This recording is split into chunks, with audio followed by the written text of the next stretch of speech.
안녕하세요. 책 잡히는 라디오 독감 쿠미 인사드립니다. 안녕하세요. 발가락입니다. 네, 오늘은 또 우리가 에드워드 호퍼의 책을 읽기로 했잖아요. 그러니까요. 그쵸? 에드워드 호퍼는 화가이고 그 그림을 시인 마크 스트랜드가 말하는 그런 책을 읽기로 했어요. 책 제목은 빈방의 빛입니다.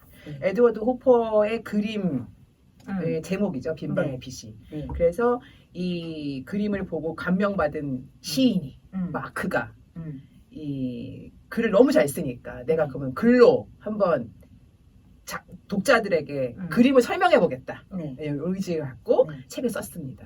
그림을 설명하려고 썼는데 시가 된 느낌? 시인이라 그냥 뭘 써도 다 시 같아요. 그렇죠. 그리고 이제 이 역자가 박상아라는 분이신데 박상미. 박상미. 박상미라는 분이신데 옹긴이가 열정이 느껴졌어요. 이 옹긴이의 열정이 없으면 한길사가 이 빈방의 빛이라는 책을 안 냈을 것이다.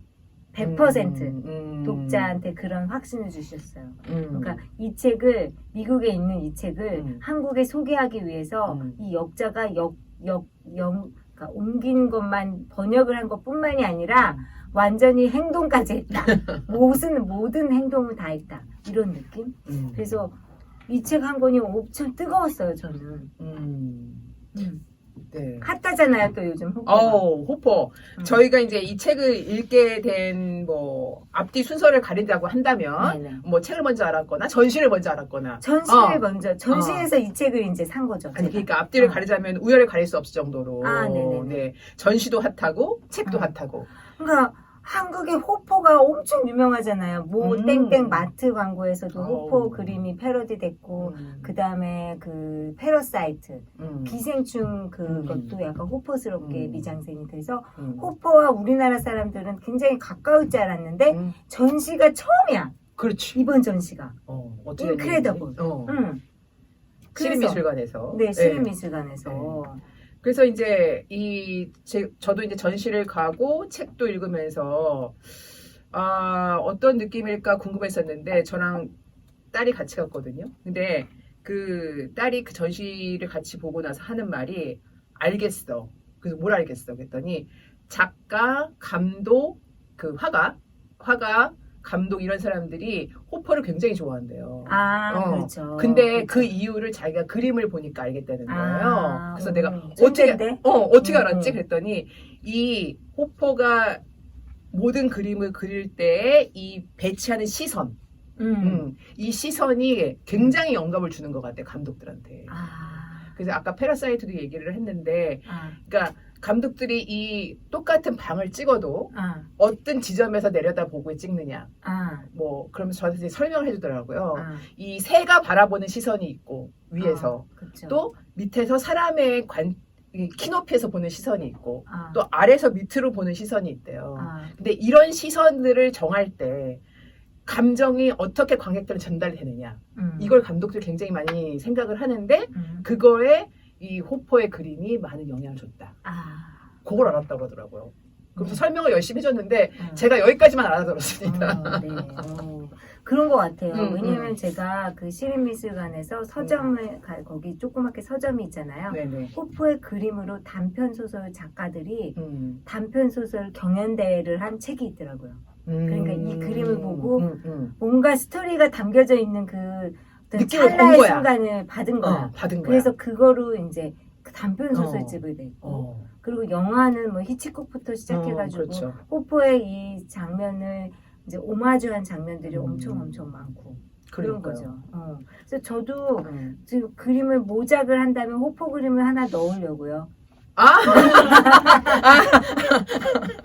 지금 왜? 순간적으로 그리셨다는 얘기죠. 아니 제가 이제 나이 들어서 그림을 그리면서 뭐 누군가의 모작을 하는 시리즈로 막 이제 그림을 그린다면 호퍼 그림도 그 리스트업에 하나 넣습니다. 저 그런 식으로 저는 항상 접근했어요? 나랑 내 삶과 연관을 시키면서 저는 사유하는 희한한 버릇이 있어요. 희한하진 않아요. 아니에요? 그럴 수 있죠. 그래서 다른 사람들이 보통의 모든 게 다 너의 삶 안으로 다 자석처럼 끌어들이니 이런 느낌? 근데 근데 이것도 이렇게 보면서 이건 내가 따라 그릴 만한 그림이다. 이건 내가 따라 그리기 싫다. 뭐 이런 느낌으로 그림을 보는데 감독들도 아마 내가 따라하고 싶은 것 해서 아마 그리고 또 하지 않았을까. 아니 그리고 나서 이제 저는 전시를 갔다 온 다음에 책을 읽었거든요. 저는 그 전시장 안에서 읽었어요. 아. 왜냐면 거기 카페가 있잖아요. 이걸 읽는데 한 2시간 정도 안 걸리잖아요. 거기서 아예 그냥 할애를 해서 그 카페에서 이 책을 후루룩 읽고 그 전시에서 그 휘트니 미술관에서 아주 고가의 다큐멘터리 필름을 사왔어요.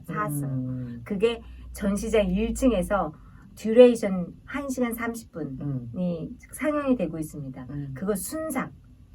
한 번 앉았더니 1시간 반이 가 있더라고요. 그럼 총 몇 시간 계신 거예요? 저 하루 종일 있었어요. 하루 종일. 네. 그러니까 거기에 2시간 책 읽고 전시 한 2시간 봤을 거고 하루 종일 있었어요. 그러면은 거의 비싸요 전시가. 네, 비싸요. 비싸고 그렇기 때문에 나중에 한 거기 때문에 진짜 우리 엄마 말로 뽕 뽑아야 돼요. 그러니까 뽑았어요. 전시 한번 보고 나서 책 카페에서 이 빈방의 빛 한번 싹 읽고 그 다음에 다시 보고 맨 마지막에 영화로 싹 정리. 해가 졌네. 그 정리해. 배가 고프네. 아니 그러니까 저희 딸처럼 나는 이제 알았어. 그러니까 감독들이 왜 좋아하는지 알았어. 이런 걸 아는 것처럼 꾸미도 그러면은 그 장시간 정리를 해서 뭘 알게 되셨어요? 어떤 일단 느낌? 전시의 컨셉을 알았어요. 왜냐면 이 전시가 많은 사람들이 좀 크리티컬하게 썼어요. 평을. 왜냐면 유명한 작품이 너무 많았는데 뭐 시립 미술관인데도 불구하고 너무 가격도 비쌀 뿐더러 너무 뻥튀기 되어 있다. 근데 이제 저는 그 전시의 구성을 보면서 이 전시를 기획한 사람이 호퍼를 진짜 너무너무 사랑하는구나. 왜냐면 희한하게 전시 구성이 되어 있거든요. 2층 갔다 3층 갔다 1층 가라는 구성이에요. 보통 1층부터 가잖아요. 그리고 브로셔처럼 그런 그 도록도 되게 두꺼운 거 줍니다. 하나하나 꺼내고 알바생 딱 해서.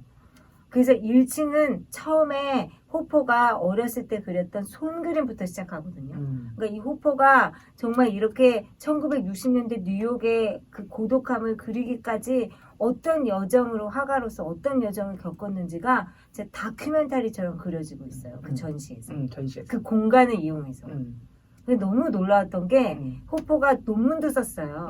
그래서 논문 쓴 거, 예술에 대한 철학을 논문을 썼는데 그 육성을 녹음한 것이 조그만 이제 그 전시장에서 되는데 그런 것도 연출 하나하나가 호퍼의 어떤 인생을 따라가는 느낌이 들게 엄청 잘 만들었더라고요. 전시를 보고 인생을 따라가는 느낌이었다. 그리고 맨 마지막에 그 다큐멘터리 보시면 우리 조세핀이 이제 그 아내인데 아내와 외조와 내조 때문에 호퍼가 이렇게 성공한 거잖아요. 그렇죠. 근데 이제 아내는 굉장히 아웃고잉하고 되게 외향적인 그 성격이고 호퍼는 내양 오브 내양. 아주 같은 화가인데도. 같은 화가인데 진짜 내향적이라 말도 잘 안 하고 막 이런 타입이에요. 그러니까 이제 나 때문에 솔직히 나랑 결혼하고 나서 네가 떴는데 나 고마운지도 모르고 나 정말 너무 신경질 난다. 그래서 막 일기를 막 호퍼에 대한 욕도 쓰고 막 그러니까 모든 분출을 다 했어요. 그리고 이제 그 다큐멘터리 맨 마지막 그 장면에서도 조세핀이 남자들은 그렇게 되겠더라. 뭐 고마운지 몰라? 뭐 이러면서 자기 남편을 빗대서 남자를 옆에 앉아가지고 싸그라 잡으면서 남성에 대한 어떤 그런 되바라짐에 대해서 막 얘기를 하거든요. 근데 호퍼가 죽기 맨 마지막 2젤에 걸려있던 작품이 두 광대들입니다. 누가 봐도 이건 부부거든요. 그러니까 나 고마운 거 알아. 사실은 너무너무 고마워서 내 마지막 작품으로 두 광대들 그렸잖아.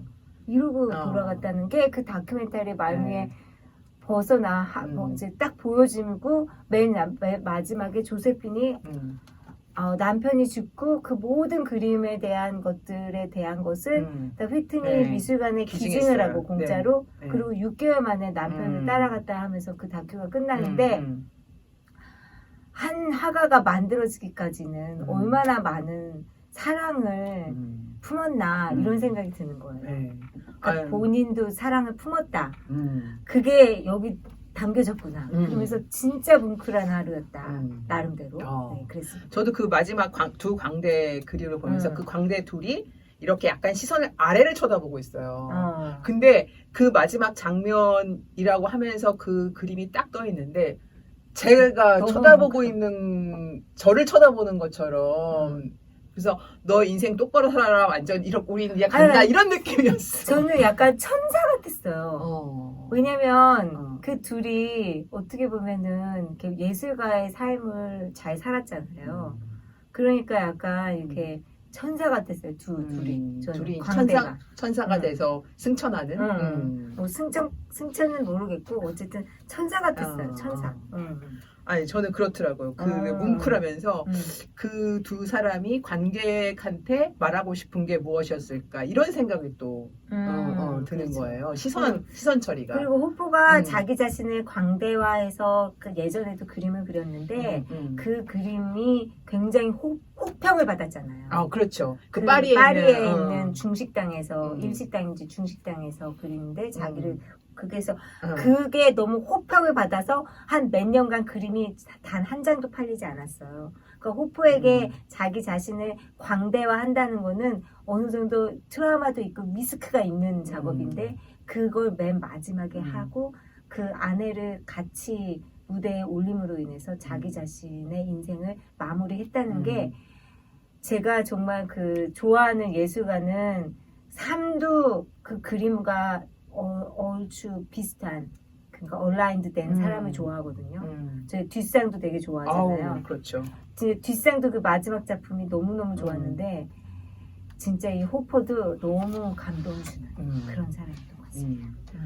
그래서 저희가 전시를 갔다 오면서 이 책도 보고 책 얘기를 하려고 했는데 호퍼 얘기를 하다가 그냥 여기서 끝낼 것 같아요. 빨리 책 얘기로 들어가 보죠. 네. 어떤 책인가요? 이 어떤 책인가 저는 이 마지막에 이 책을 쓰시면서 중간중간에 그림에 대한 얘기뿐만이 아니라 내가 생각하는 그 여러 가지 그림에 대한 평 이런 것도 좀 주셨어요. 근데 그 중에서 맨 마지막 표현 중에서 호포의 그림 속 침묵에 대한 얘기를 주셨는데 여기서 그 얘기 중에서 제일 저한테 감명을 준 호포의 방들은 욕망의 침울한 안식처다. 맞아요.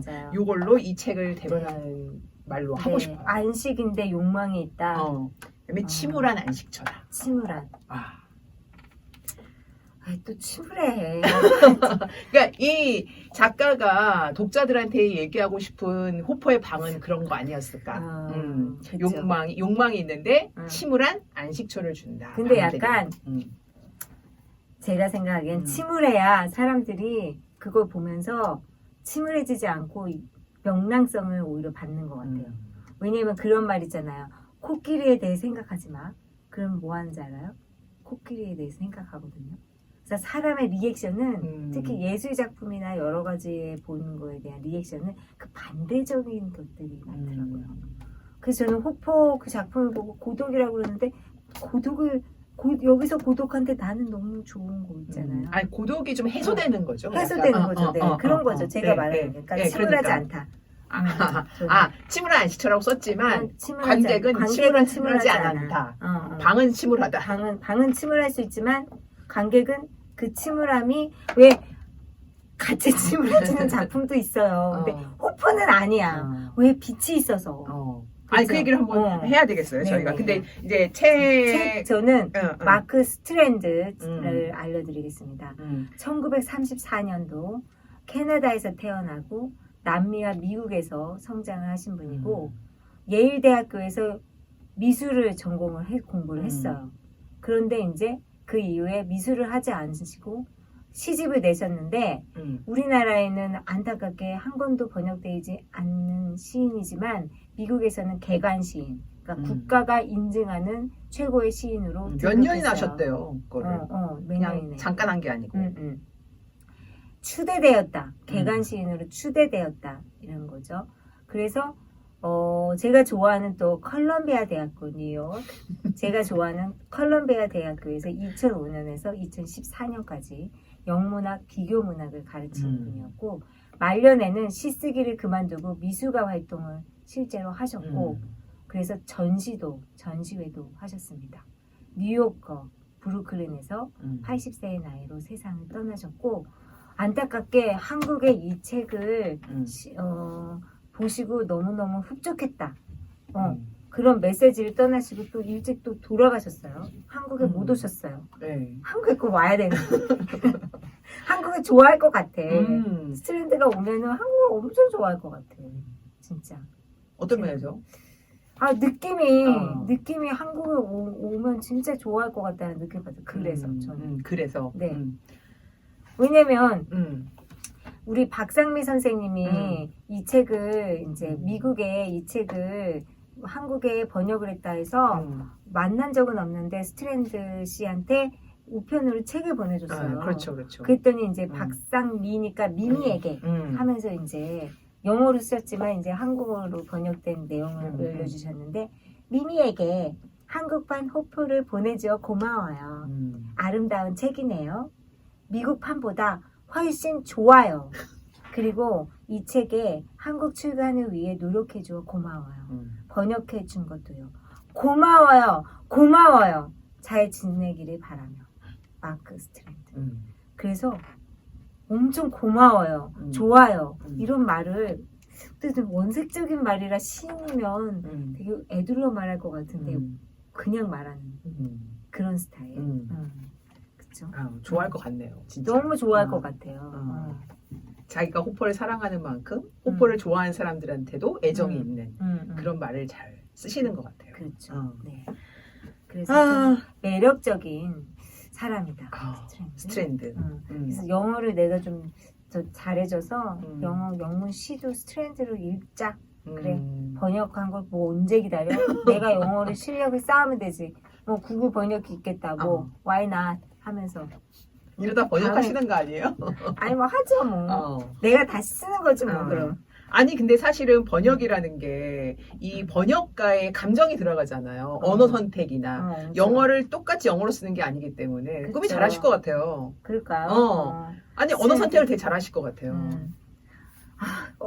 한국어 단어가 생각 안 나가지고 한참 엉뚱해요. 뭘 선택할 게 없어. 왜냐하면 그거는 말할 거와 다르기 말과 때문에 다르죠. 그 오랫동안 선별하는 단어가 있잖아요. 그러니까 뭐 말하는 거랑 다르지. 그렇죠. 근데 시가 진짜 번역자의 그거가 많이 당연하죠. 좀 이게 딴 얘기인데 발가락이 선물을 했잖아요. 얼마 전에 그 커피 무슨 백? 드립백을. 그래서 제가 드립백을 했는데 그게 책과 관련된 드립백이라서 윌리엄 브레이크 시인이 어울리는 거를 향을 블렌딩 해가지고 만들었어요. 그래서 제가 윌리엄 브레이크 시인을 또 되게 좋아하거든요. 저희가 잠깐 보여드리면 이거 상품 가려? 이거 뭐 그거 하는 게 아닙니다. 네, 아니 그냥 저희가 그냥 산 거니까. 네네. 윌리엄 브레이크라는 게 또 이건 나츠메 소세키도 있고 뭐 그런데 뭐 네루다도 있고 어쨌든 이 문학과 시의 이 맛을 커피의 맛을 어쨌든 브랜딩을 해서 제가 그 윌리엄 브레이크 그거 하면서 이렇게 봤어요 거기 표지에. 근데 이렇게 지옥에 관한 천국과 지옥 시집에 나온 그거를 이제 보여줬는데 한국어 시에는 천국과 지옥에 없는 부분이더라고요. 저기 인용된 게 제가 그 시집을 갖고 있어서 내가 갖고 있는 시집에 그 번역된 걸 봐야지 했어요. 그랬더니 한국에는 그 천국과 지옥에 그게 번역되어 있지 않는 시를 저기서 인용을 했더라고요. 그래가지고 제가 또 천국과 지옥을 윌리엄 브레이크 PDF 해가지고 했어요. 왜냐면 저분은 돌아가신 지 오래됐기 때문에 저작권 다 풀렸거든요. PDF가 다 쫙 뜨더라고요. 그래가지고 제가 그거를 영문을 봤더니 번역이 진짜 다르더라고요. 그래서 브레이크의 그 커피 만드시는 저 회사에서 브레이크의 한국어판 시집을 참조하지 않고 저 만드시는 분이 영문판을 참조해서 자기가 좋아하는 문장을 발췌했고서 본인이 그걸 했구나, 번역했구나를 음. 알 수 있어서 커피 맛이 더 좋은 거예요. 제가 되게 어. 그래서 그 문장이 제가 너무너무 음. 그 감동하는 그런 문장이라서 또 놀랐어요. 발가락이 저걸 나한테 선물을 했고 하필이면 그걸 내가 오늘 그걸 뜯어서 먹었고 그거를 한국어로 찾아봤는데 영문으로 알게 되고 이런 것들이 너무너무 다 기적 같은 거예요. 미라클. 미라클이지, 미라클 진짜.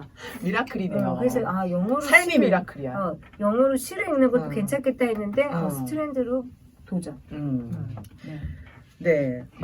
저희가 이 스트랜드 얘기를 하다가 어쩌다 시 번역까지 얘기를 하게 됐는데, 어쨌든 이 책이 저는 그 전시 때 사가지고 2주 동안을 들고 다니면서 조금씩 봤어요. 그렇구나. 왜냐하면 이분이 시인이라고 했으니까 한 편 한 편이 이어지는 게 아니니까 그렇게 봤는데 그림과 같이 산 것 같아. 그러니까요.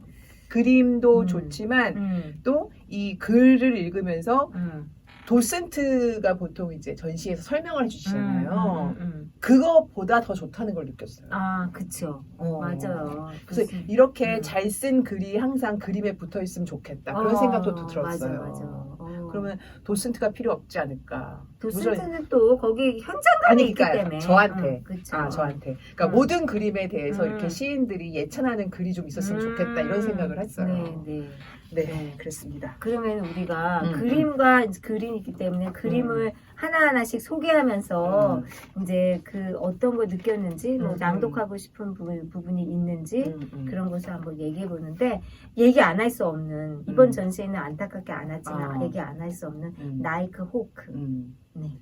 그 사람들은 나이트 호크만 보면 된다 이런 사람도 있더라고요. 사실은 호퍼의 그림은 나이트 호크만 보면 돼 막 이렇게 너무 유명하고 이 그림이 다다 뭐 이런 해석도 굉장히 많고 그랬는데 저는 나이트 호크는 워낙 유명한 그림이라서 생각보다 뭐 이 설명이 놀랍다 그렇진 않더라고요. 나이트 호크 1942년도의 그림. 호퍼가 1882년생이니까 한 50살에 그린 그림이죠. 호퍼가 뜬 게 한 50살 정도에 떴어요. 네, 맞아요. 그래서 80대까지 꾸준히 그림을 그린 사람이라서 완성도가 있죠. 인생에도. 그래서 이 스트랜드가 이 첫 번째로 나이트 호크 전에 나는 호퍼의 그림을 이렇게 말한다. 익숙하지만 소원한. 이렇게 말했습니다. 그 이유가 이제 뉴요커잖아요. 호퍼가. 그리고 스트랜드도 뉴요커기 때문에 이 동시대인이 느끼는 그 어떤 느낌? 우리가 이제 1988을 보면서 느끼는 그 느낌 있잖아요. 어렸을 때 경험했던 세상을 그 텔레비전에서 보는 느낌? 이거를 호퍼의 그림에서 보는데 우리는 1988 드라마를 보면서 공감과 어떤 그런 그 유사성, 우리의 그 머리에 있는 그거에 대한 어떤 정말 비슷하다. 이런 걸 느낀다면 호퍼의 그림 속에서는 익숙하지만 뭔가 다르고 소원하다, 멀다. 그래서 어떻게 가까움과 먼 거를 동시에 화폭에 넣었을까? 이게 너무너무 이야기를 떠올리게 한다. 그렇게 썼습니다. 그러니까 이 사람들이 지금 어쨌든 각자의 자기 생각에 빠져 있는데 여기 이제 4명의 사람이 있잖아요. 근데 이 사람이 어떤 이야기를 품고 있을까 자기 스스로 상상이 되게 하는 거야. 그렇죠. 네. 그래서 이제 그 호퍼의 그림에 대한 전반적인 얘기를 요 문장으로 제가 한번 읽어보도록 하겠습니다. 바로 이러한 사실이 관객을 그림에 빠져들게 하지만 더 이상 깊이 들어가지 못하도록 저지하는 요소이다. 호퍼의 작품에서는 이 두 개의 상반된 명령어, 우리를 나아가게 하는 동시에 머무르게 하는 그런 긴장감을 자아내고 이 긴장감은 끊임없이 계속된다. 이게 제일 관건인 거예요. 제가 생각해요. 그래서 나이트 호크를 보면은 이 사다리꼴에 대한 의미가 또 이 책에서 아주 묘미가 있는데 관객이 문이 없어서 들어갈 수 없어. 이 가게에. 그리고 이상하게 길어. 그쵸? 네네네. 이게 사이즈가 화폭을 이상하게 잘랐어. 네. 낯설게 길어요. 뭐 메토 이런 느낌이 아니야. 그리고 이상하게 긴데 출구 입구 하나도 없고. 그쵸?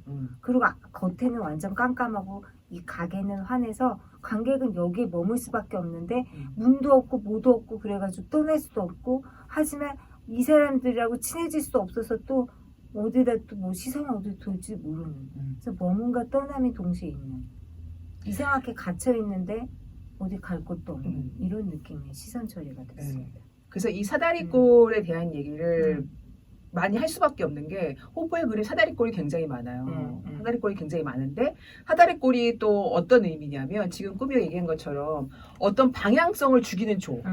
한쪽으로.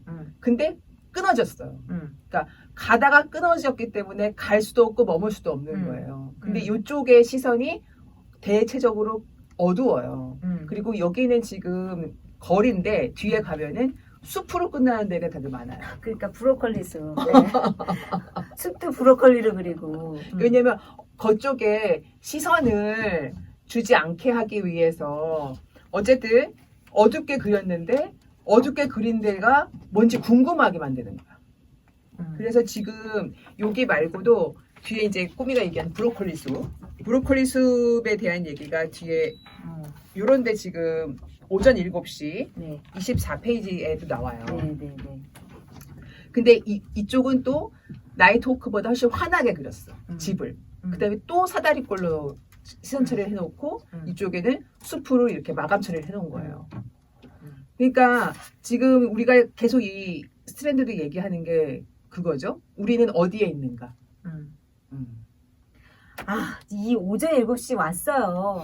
실제로 보면은 진짜 잘 그렸어요. 가게가 그냥 내가 가게 앞에 있는 느낌이야. 그런데 이게 알고 봤더니 밀주 파는 가게라고 비하인드가 나오는데 누가 밀주. 오전 7시에 술을 사라고 오겠어. 그쵸? 그러니까 이 부재한 거에서 존재감을 드러낸다? 이런 느낌이 본인들에 대한 거죠. 진짜 좋아요. 깔끔하고 단정해. 근데 막혀 있어. 들어갈 수는 없어. 이게 욕망 아니겠습니까? 좋아 보이는데 들어갈 수 없는 거? 그쵸? 그거를 딱 그린 거죠. 그래서 이제 그 다음 그림에 보면 39쪽에 이른 일요일 아침이 있어요. 네네. 이분이 이 시인 이스트랜드가 뭐라고 썼냐면 화폭을 길게 들여다본다면 분명 지금 보이는 것들이 되풀이 될 것이다. 닫히고 열린 창, 현관, 상전 입구 등 어디서도 움직임은 느껴지지 않는다. 호포의 다른 그림과 마찬가지로 도시는 여기서 다시 한번 이상화된다. 사람들은 잠들어 있다. 길거리엔 차도 다니지 않는다. 부동과 정적의 몽상적인 조화로 마술적인 순간은 길게 늘어나고 그 앞에 선 우리는 특별히 허락된 목격자들이다. 그러면서 이제 이 그림에 대한 설명을 이렇게 하신 거예요. 그러니까 부동과 정적, 마술적인 순간, 그렇죠? 마술의 순간이 느껴지는지. 아무튼 답답하게 그리는 느낌. 답답하게 그렸죠. 답답하게. 일부러 답답하게 그린 거 아니야. 그러니까. 그리고 이제 호포의 빈 공간에 대해서도 이제 그 그림은 빈 공간이라는 얘기는 그림은 없어요. 없는데, 그러니까 본인이 이제 여러 가지 그림을 보면서 빈 공간에 대해서 또 얘기를 이제 쓰셨는데, 저도 너무 좋았어요.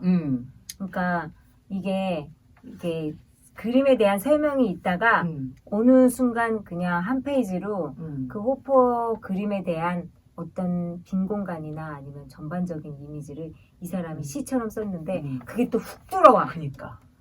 그러니까 느닷없이 뭔가 훅 들어와가지고 이 사람 왜 이래 또 뭐 이런 느낌 있잖아요. 갑자기 왜 진심을 말하고 그래 나한테 뭐 이런 느낌 있잖아. 그런 느낌이에요. 한번 읽어볼까요 우리? 호포의 빈 공간이는 어떤 공간인지. 호포의 그림은 짧고 고립된 순간의 표현이다. 이 순간은 방금 무슨 일이 있었는지 분위기를 전달하면서 앞으로 일어날 일을 암시한다. 내용보다는 분위기를 보여주고 증거보다는 실마리를 제시한다. 호포의 그림은 암시로 가득 차 있다. 그림이 연극적일수록 앞으로 무슨 일이 일어날지 궁금해지고 그림이 현실에 가까울수록 무슨 일이 있었는지 생각하게 된다. 여행에 대한 생각이 마음속에서 떠나지 않을 때 그림은 우리를 더욱 끌어들인다. 어차피 우리는 캠퍼스를 향해 다가가다가 아니면 거기서 멀어지는 존재 아닌가. 우리는 그의 그림을 볼 때 그림이 드러내는 연속성의 본질에 대해 생각해 보아야 한다. 호포의 그림은 끊임없이 이어지는 삶의 사건들로 채워질 장소로서의 빈 공간이 아니다. 여기서부터요. 즉, 실제의 삶을 그린 것이 아닌 삶의 전과 후의 시간을 그린 빈 공간이다.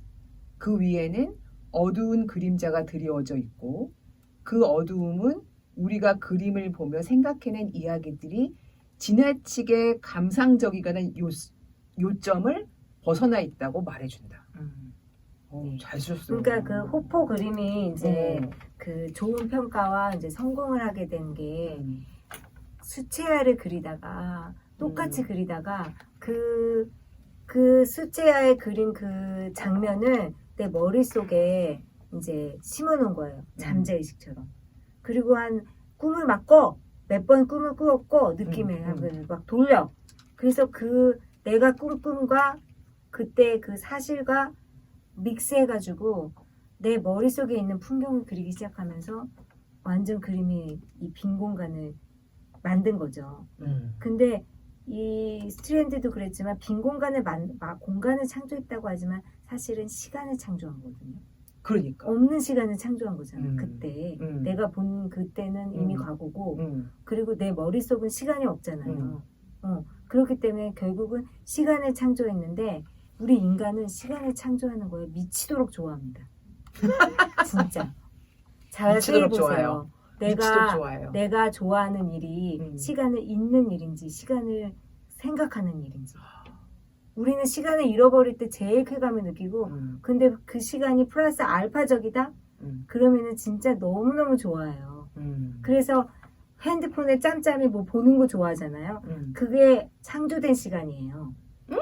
왜냐면 우리 인간은 24시간을 산다고 하지만 24시간 플러스 알파를 삽니다. 네. 그쵸? 그런 얘기 많이 왜냐면 하죠. 멀티태스킹을 하거든요. 우리는. 동시에 뭘 하는 걸 좋아하잖아요. 네네네. 왜 멀티태스킹 하는 걸 좋아해요? 왜냐하면 내가 두 가지 인간인 것 같잖아. 그쵸? 두 가지 인간인 것 같기도 하고 내가 시간을 2배로 쓰잖아. 새로운 시간을 창조하잖아. 그래서 좋아하는 거예요. 스트랜드가 말한 이 호포의 그림 속에서는 우리가 모르는 시간이 들어가 있어요. 그래서 저는 이 사람은 공간을 그렸지만 시간을 창조했구나. 없는 시간. 내 머릿속에 있는데 잊고 있는 시간. 그래서 저는 이걸 읽으면서 이 스트랜드도 천재네. 그러니까 저도 이거 보면서 시간의 전후의 와 이런 말을 어떻게 쓸 수가 진짜. 있을까. 너무너무. 그리고 저는 이것도 좋았어요. 그림이 연극적일수록 앞으로 일어날 일이 뭔지 궁금하고 그림이 현실에 가까울수록 무슨 일이 있었는지가 궁금하다. 그래서 우리 프리처 사진 봐봐. 그러니까 왜 무슨 일이야 이러잖아. 그렇잖아. 네. 진짜. 근데 막 영화 예고편 같은 거 봐봐. 가짜. 그런 건 뭐가 일어날까 이러잖아. 그러니까 너무 어떻게 이렇게 그러니까. 깨달음을 줄 수가 있지? 그러니까. 그래가지고 요 페이지 읽으면서 요 페이지만 읽어도 된다. 이런 생각을 했다니까요. 이 전체적인 그림을 보고. 네. 그 다음에 또 오른쪽에 시간에 둘러싼 질문들. 이것도 같이 읽어보면 좋은 게 공간과 시간은 뗄래야 뗄 수 없는 인간의 존재의 구성 요소이기 때문에 이거는 정말 철학할 만합니다. 그렇습니다. 시간을 둘러싼 질문들. 우리는 시간 속에서 무엇을 하고 있고 시간은 우리에게 무엇을 하는가는 호포가 그의 그림의 어두움을 얼마나 가두어 놓는지 또는 적어도 제한하고 있는지의 문제 안에서 존재하는 것 같다. 호포의 그림에서는 기다림이 흔하고 사람들은 아무런 할 일도 없는 것처럼 보인다. 배역을 상실한 등장인물처럼. 이제 기다림의 공간 속에 홀로 갇힌 존재들이다. 그들에겐 특별히 가야 할 곳도 미래도 없다. 그러니까 가야 시간을 잊은 사람들이 대신 거기 안에 딱 있으니까 뭔가 희한하고 우리한테 느낌이 이상한 거야. 그러니까 공간 속에 갇힌 존재들이다. 그치. 그래서 이제 이 얘기들에 대해서 읽고 그 다음에 여기 이제 그림에 등장하는 이런 사람들을 보면 사람들이 완전 다르게 보이는 거야. 저도 그 얘기하려고 그랬어요.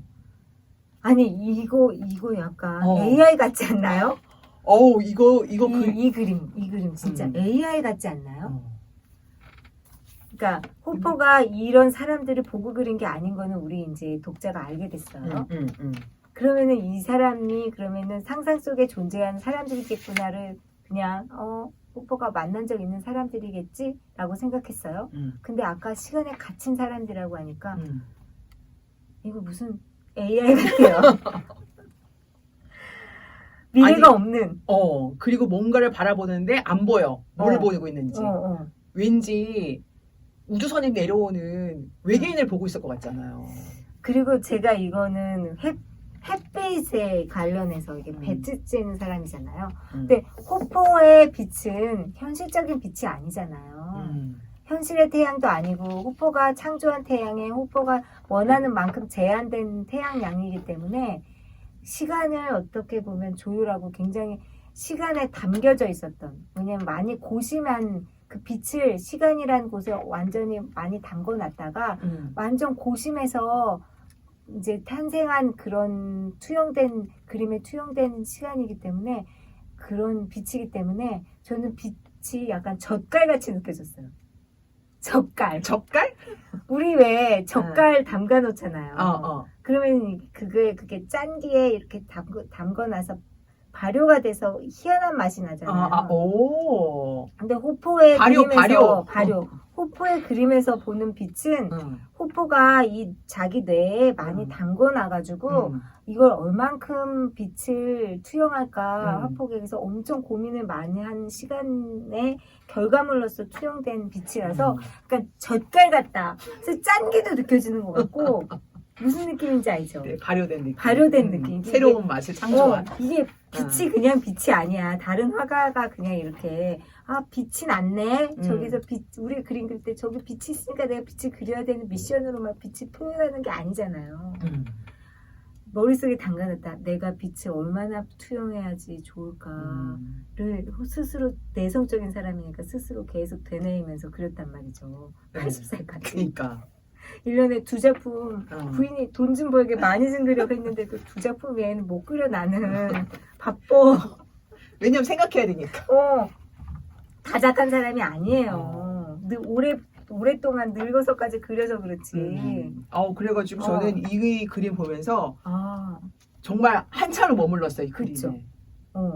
사실은 보통 미술관에 가서 실제 그림을 보지 않고 이렇게 이제 책에서 보는 그림은 사실 감흥이 덜하단 말이에요. 그러니까요. 그리고 화면으로 보는 다큐멘터리 봐도 감흥이 덜하잖아요. 그림은 순삭했다니까 그냥 1시간 만에 금방 갔어.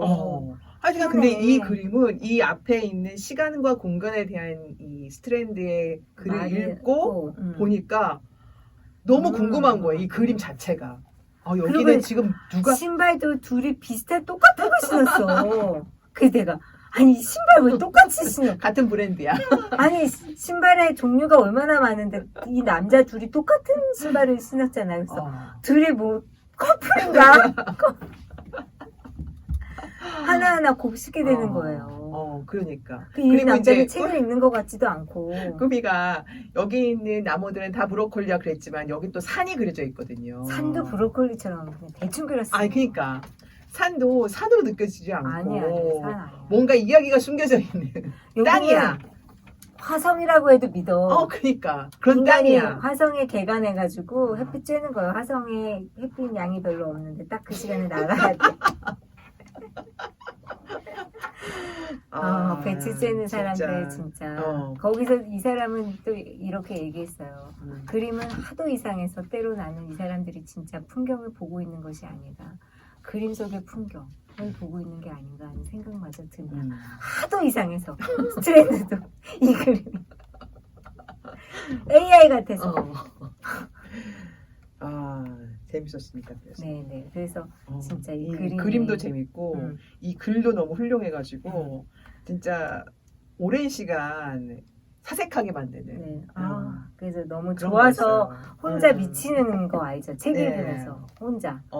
그래서 혼자 막 씩 웃다가 너무 좋다. 혼자 말하려고 헤드폰 끼는 거 알아요?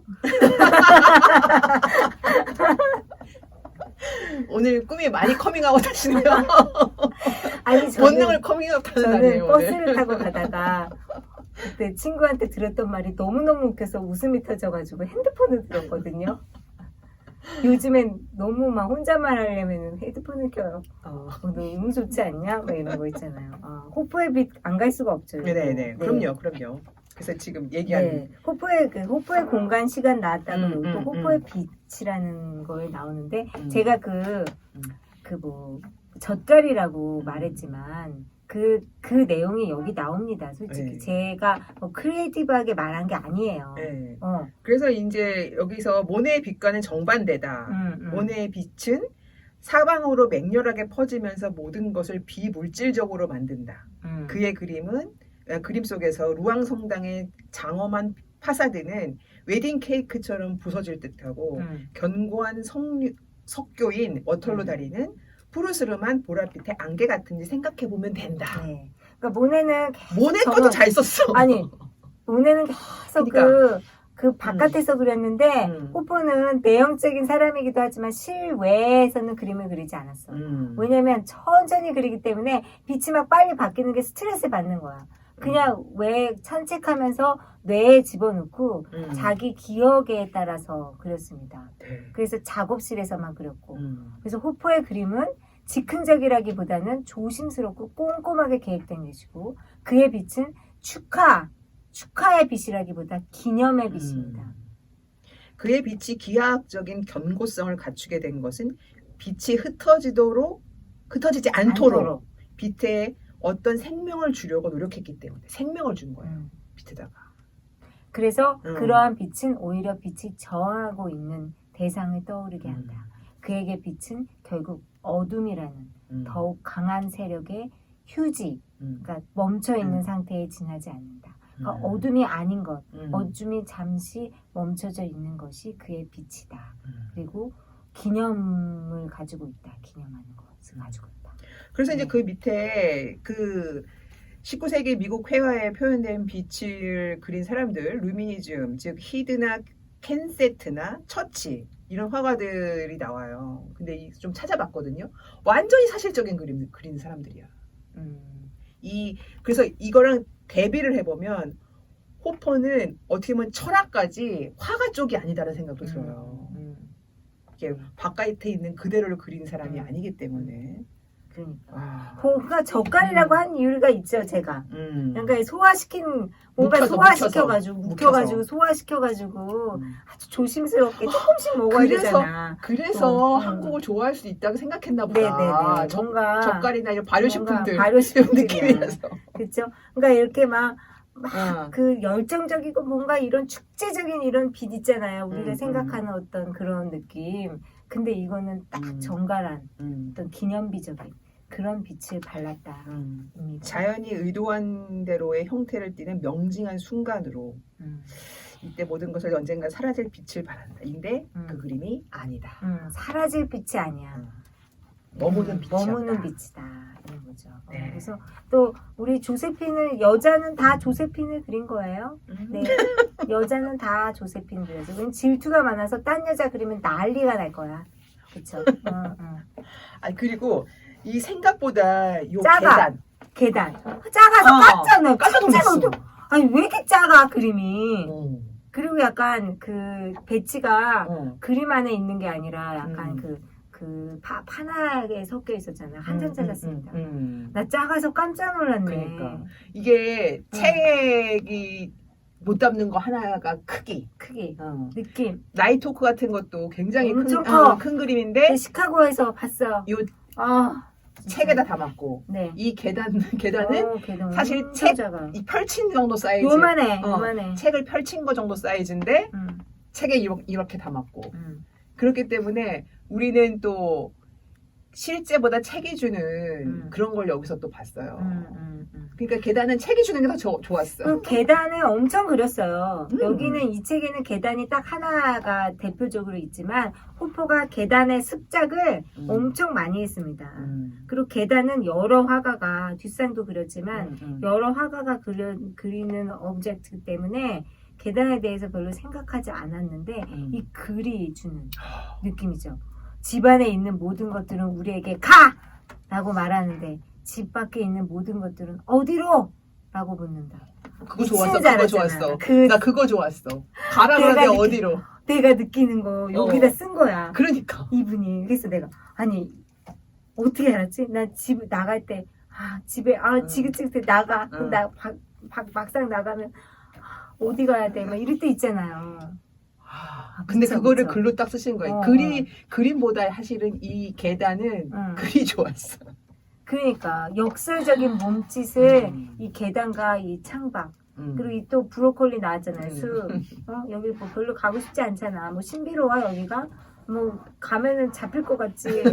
그런 이상한 좀 그러니까. 공포스러운 숲을 그렸습니다. 구성이 진짜 너무너무 좋았어요. 여기 이 문장 좋았죠? 네. 나 읽는 거 좀 괜찮지 않았어?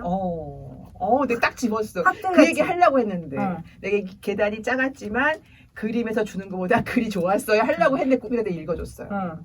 집안의 모든 것들은 우리에게 가! 빨리 나가! 이러는데 집 밖의 모든 것들은 어디로 가? 어디? 집 밖에 없으면서 응? 냉장고에 그렇게 잔뜩 사놓고 어디 갔어? 그래서 역설적인 몸짓이라고 하는데 좋더라고요. 자석차도 참 좋습니다. 네. 65년도에 아주 느린 그림인데 참 햇빛이 주는 또 이런 느낌. 햇빛도 여기 등장인물의 하나야. 그러니까 거의. 근데 또 이제 이게 자석차라고 써있지 않으면 무슨 거실 같아요. 그러니까 이동하는 느낌이 없어. 아니 그리고 드라마에서 세트로 만든 왜냐하면 이게 만약에 이게 기차라면 뭔가 짐 같은 게 있고 뭔가 이렇게 위에 천장이 좀 낮아야 이렇게, 되는데 아니 천장도 낮고 천장이 이렇게 라운드나 아니면 사다리꼴로 이렇게 좁아져야 되잖아요. 그러니까 근데 이 천장이 굉장히 높고 또 이 빛이 들어오면서 바깥에 풍경이 막 지나가는 풍경이 있다던가 뭔가 이런 게 있어야 되는데 그냥 빛이 들어오면서 그 바닥에 빛이 이렇게 배치가 되어 있는데 또 사다리꼴로 이렇게 배치가 되면서 뭔가 가지 않고 정지한 느낌이라서 좌석처럼 말이 없으면 그냥 어디 거실인 것 같아. 한쪽 방향으로 있는 거실. 맞아요. 그냥 근데 거실치고는 뭔가 이게 많아가지고 그러니까. 약간 병원 같기도 하고 그런 느낌이지. 그러니까 학교 같기도 하고. 이거를 보면서 뭐 자석차를 그렸네 이런 게 아니라 이거 어디지? 이건 뭐지? 그 이상해. 하도 이상해서. 이 사람들은 도대체 뭘 보고 있는 거지? 네. 그래서 내면에 몰두하고 있는 사람들. 흔히 볼 수 있지만 좀 이상. 그리고 이 휴게실 이 그림이 호포의 정말 또 호포를 사랑하는 사람들이 되게 좋아하는 그림입니다. 이것도 이상해. 저는 여기서 이 조명이 좋더라고요. 아니 전등이 이상해. 전등이 좋더라고요. 전등이 이 전등 때문에 이상해. 그쵸? 있는 게. 이 여자가 물론 그 누군가를 기다리고 있고 뭐 차를 마실까 말까 뭐 이런 상황이다 이런 거에 관심이 간다기보다는 사실 여자가 중간에 있는데 이 위에 있는 천장을 자꾸 보게 되고 옆에 있는 이런 시설들을 자꾸 보게 되는 거예요. 네. 그러니까 이 여자가 탁자에 앉아 있는데 여기가 어딘지를 유추하기 위해서는 우리는 큐를 찾잖아요. 신호를. 근데 그 큐가 다 이상해. 특히 이 전등에 이게 비춰진 거잖아. 이게 천정이 아니잖아. 이게 유리창이고 뭔가 비춰진 건데 우리 스트레인드는 이렇게 말했습니다. 만약 창문에 비친 것이 진짜라면, 그러니까 전등이죠. 이 장면은 림보에서 일어나는 일이고 이 여자는 환영이라는 것이라는 해석도 있대요. 이 여자, 그러니까 림보는 천국과 지옥 지옥 사이의 세상이고 현실과 환영 사이라는 거죠. 음. 그러니까 이게 있을 수 없는 공간이라는 거예요. 음. 공간적으로. 그러니까. 그러니까 휴게실이라는 것도 뭐 휴게실 같지도 않아. 현실과 환영 사이면은 음. 뭐 약간 그런 거죠. 뭐 죽었는데 거기 머물고 있는 영혼, 뭐 영혼. 이런 거. 영혼. 어딘가 내가 떠나기 위한 음. 현실 바깥에. 그러니까 꿈 속에서나 나타나는 그림인 거죠. 음. 네, 그렇습니다. 네. 어. 그러면 우리 이제 마지막으로 달려가 볼까요? 네, 마지막은 마지막 우리- 빈방의 빛으로 가야죠. 네. 빈방의 빛과 좋은 그림이 호포의. 많아가지고 네, 그러니까요. 또 꼭 말해야 되는 그림이 또 있긴 뭐 많지만 음. 네. 책으로 바다 만든- 옆에 방도 얘기할까요? 바다 옆에 방 같이? 왜냐면 그 마지막이니까. 개정판에서는 음. 바다 옆에 방이 표지로 나왔어요. 네. 이거는 그리고 전시에 있었던 그림이라서 너무 좋았죠. 네. 바다 옆에 방하고 빈방의 빛이랑 좀 비슷하죠. 그런데 이제 바다 옆에 방 바다가 주는 그 느낌이 있고 또 빈방에서는 방에 두 개의 빛으로 들어오는 그 느낌이 있고 요렇게 이제 비교를 해서 보시는데 네. 바다 옆에 방은 밖에 문 바깥에 바로 바다가 있어요. 그래서 이게 지금 바다가 진짜 실제 바다인지 아니면 이 방이 실제가 아닌지 이렇게 헷갈리게 하는 네. 그런 그림이죠. 근데 참 빛이 주는 어떤 기분 좋음 그리고 그 호포 그 다큐멘터리를 보면은 수치아를 그릴 때 구름은 그냥 그 우연하게 그린대요 보통 화가들이. 근데 호포는 그 구름을 그릴 때도 이렇게 연필 스케치가 보인다는 거예요. 모든 걸 다 계산한. 근데 이 빛도 정말 엄청 계산한 느낌이 들죠. 이 모양으로 그려야겠다. 그러니까 그래서 이게 너무 좋았고 빈방의 빛으로 갈까요? 네. 네.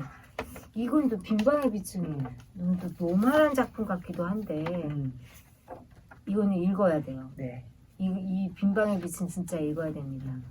제가 이렇게 그림을 보여드리면서 꾸미가 한번 읽어볼까요? 빈방의 빛, 호포의 후기 작품인 거의 마지막 작품, 네. 1963년 작품은 빛은 고요하지가 않다. 창을 통해 들어온 빛은 같은 방에 두 번, 한 번은 창과 가까운 벽에 그리고 다른 한 번은 조금 안으로 들어간 벽에 떨어진다. 이 그림에서 일어나는 일은 이게 전부다. 우리의 시선은 바다 옆의 방에서처럼 움직이지 않는다. 빛은 두 공간을 한꺼번에 비추지만 우리는 연속성보다는 종말의 기미를 느낀다. 이것이 어떤 리듬을 내포하고 있다면 이 리듬은 도중에 끝날 것이다. 누군가 그림의 전경을 잘라낸 듯 방은 도망난 느낌이다. 여기서 보이는 건 창이 있는 벽, 두 개의 묘비처럼 곱게 선 빛의 평행 사변형과 대비되는 종국의 벽이 전부이다. 1963년에 그려진 호포의 마지막 걸작인 이 그림은 우리가 없는 세상의 모습이다. 단순히 우리를 제외한 공간이 아닌 우리를 비워낸 공간이다. 세피아색 벽에 떨어진 바랜 노란빛은 그 순간성의 마지막 장면을 상연하는 듯하니 그만의 완벽한 서사도 이제 막을 내리고 있는 것이다. 사람을 다 없앴어. 비워낸 공간. 그러니까 나는 근데 이 그림은 좀 너무 무심하다 했는데 우리가 있었는데 우리를 다 없앴대. 그래서 빛이 이 누런 기운이 빛이 주인공이 돼서 빛이 상영을 하고 있다. 상영하고 있다. 네, 라고 썼습니다. 네. 발가락 네. 어땠나요? 어쨌든 호포 전시를 가서 그림이 좋았다, 생각할 거리를 많이 줬다 이런 생각을 하고 나왔는데 책을 보면서 생각을 정리해줬다. 네, 그렇습니다. 내가 하고 싶은 말 다 해줬다. 네. 스트랜드가. 네. 오늘 책 잡히는 라디오 독감 여기까지고요. 모두 행복하세요. 안녕히 계세요. 안녕.